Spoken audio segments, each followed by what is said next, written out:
Hello, Abraham. Yeah. I knew I was going to get on the hot seat today, I just knew. Yep. it. I have two questions, but the first question is, I was in Cancun, and one thing I really took away from that was the analogy of pinball.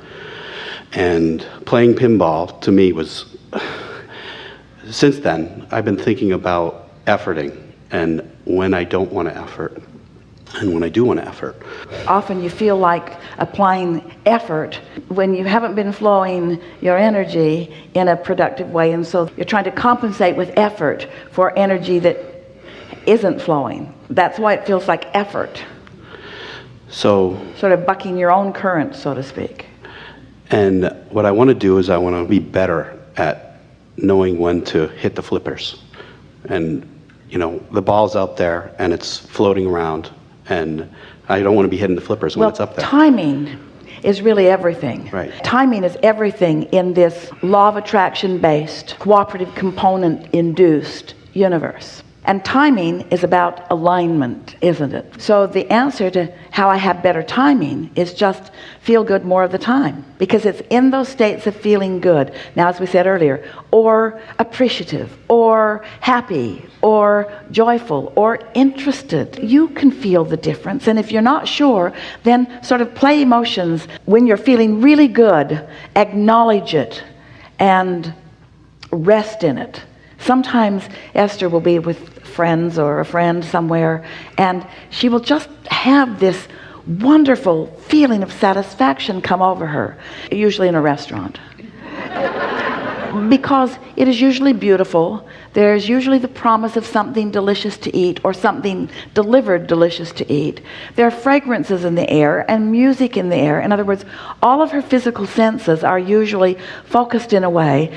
So often she will sit and she will just look around and even try to draw them into a conversation about why this moment in time feels so very good. Practicing those thoughts that induce those feelings so that you keep more of those vibrations active within you longer, because as you keep those feelings active within you longer, law of attraction promotes them with more feelings like them, so the better it gets, the better it gets, the better it gets, the better it gets. And I feel that, and I feel like I'm getting better and better and better at it. I've been doing this for a while. Well, that's the key. If you've been listening to us for a while, you can feel that what we're saying to you these days is get out ahead of it, rather than waiting till there's negative emotion that you're trying to overcome, which is hard and often is contrived and often is counterproductive and often backfires, because you're trying hard and all you end up doing is amplifying the thing that you're worried about. But if you get out ahead of it by waking up in the morning and getting it going, or by catching yourself in a moment that you weren't even aware was on its way to you, and there it is, and you're enjoying it, that's the way. So almost like the last person who was up here, it was, what I felt was, you know, she's at a certain level. We're all at a different level. And we want to always raise that and expand ourselves. Oh, there are no levels. There are no levels. There's nothing like that going on. There is alignment or something less than it. And it's in this moment always. The only reason that where you were yesterday has anything to do with where you are today is that your propensity for alignment is greater today if you were in alignment yesterday, just because of the practice of vibration. But there are no levels. So it's practicing and practicing until... Yes, and at the basis of that is caring, really caring about feeling good. Okay. Yeah. My second question. Yeah. So I went to Stanford last week and I met Esther. I didn't get in, but I met Esther and it was worth the trip. But the next day, Sunday morning, my two cars were totaled in my driveway. It was a total moment of contrast and a total step 5 moment for me in terms of asking. So I don't know if I'm going to have my old car, which I love. My car was a convertible car, and summer is coming on one. But I want to ask Abraham, what kind of car am I going to be in?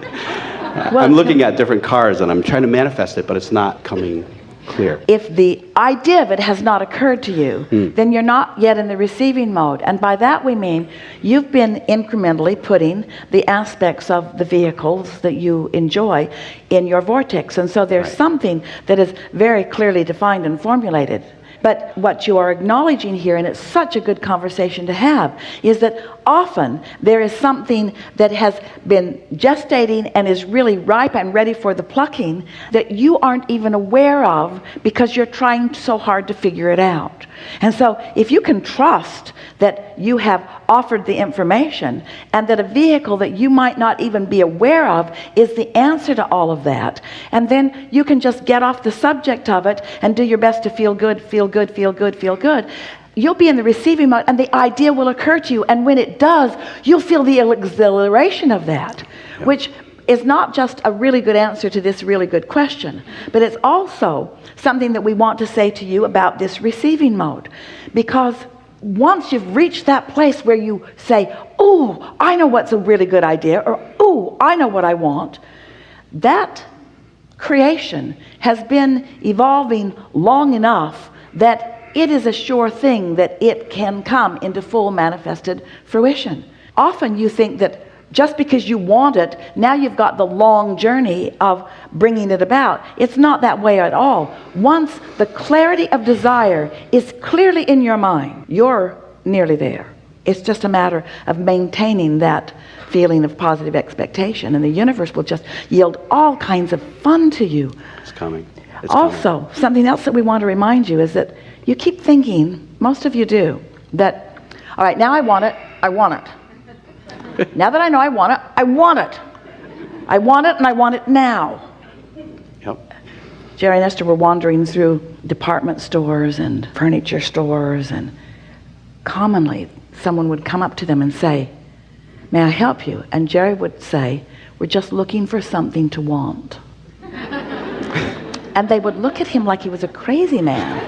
But he meant it. He meant it. They were waiting for the spark somewhere. And so you're moving around, and when you're in that right vibration, you'll rendezvous with it. In other words, it's uncanny how the universe can put your eye right on something that you didn't even know was anywhere near where you are, because it is the perfect match to all of the things that have been gestating. So once you know that you want it, the phrase that we've been offering for many years is, if this time-space reality has the wherewithal to give you a desire, it has the wherewithal to deliver it in its fullness. Recently, a woman was talking to us. She wanted $100,000 and she wanted it now. Good. Because she wanted to travel. And so she was thinking that here's this manifestation of money, and now she'll spend it on travel. And we wanted her to understand that before there is a manifestation of money, there is the idea. Before there is a manifestation of travel, there is the idea. Before there is the manifestation of specific travel, there is the idea of where you'd like to go. And before any of those ideas occur, because you're in the receiving mode, there is all this contrast that is causing all this desire, that is causing all this gestation, that is causing all this source energy's attention. And there is so much of the journey that has been happening long before the money comes and you decide to spend it on the travel. Are you getting what we're talking about? Just being aware of that is the fun part. What we're wanting to do is to talk you into accepting that once you say, "Whoa, I want that," it's so close to a done deal that you can start celebrating with the same joy that you feel when that exhilarating idea comes. Every time we meet with you, we begin by saying, "Are you knowing what you are wanting?" And you say, "Yes," which often is not all that true. Because you sort of kind of think you do, but we're talking about that desire that sort of takes your breath away, that desire that makes you want to start getting on it right now, that desire that feels exhilarating. Yes. I think it might be a Porsche. We think it might be something a little bigger. Something that holds more luggage. SUV. Oh wait, we're getting SUV. Esther. We're getting Esther. We're getting Esther. No, We're getting Esther. seriously. It's SUV. SUV. Okay. Enough? Yes. Thank you.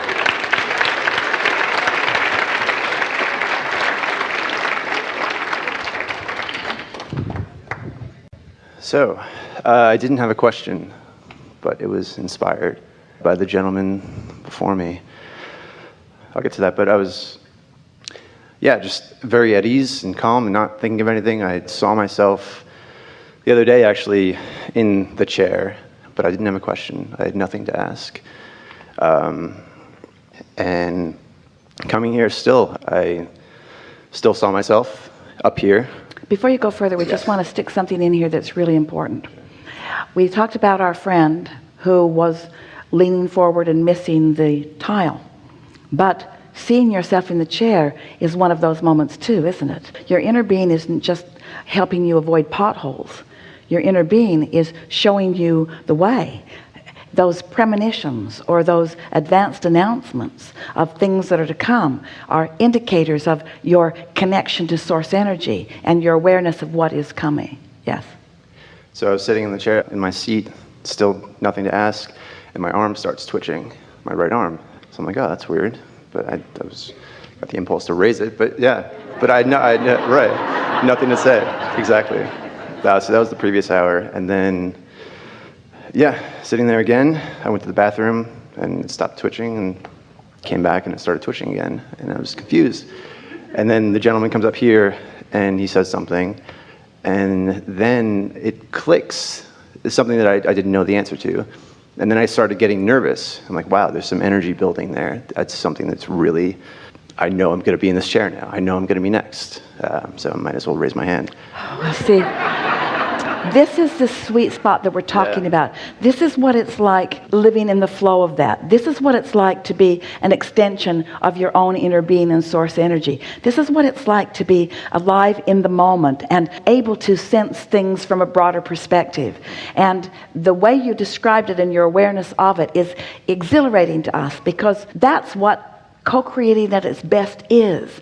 That's what deliberate creation at its best is. Awareness of how you're feeling and a willingness to go along with those impulses when you know that you're in the receiving mode. And I knew I was stopping myself too when I felt the twitch. I'm like, oh, but I didn't trust. But it came in perfect timing for me to raise my hand. Basically, I just had a question. He mentioned the pinball metaphor, and I was confused about that. If you could shed some light about that. Well, we were talking about the pinball machine and how the ball is released and it is moving down through the machine. And if you're not aware, and if your timing's off just a little bit, you don't catch it just right. If you catch it too soon, it goes off one way. If you catch it too late, it goes off another way. But when you catch it just right, you direct it with the velocity that you intend.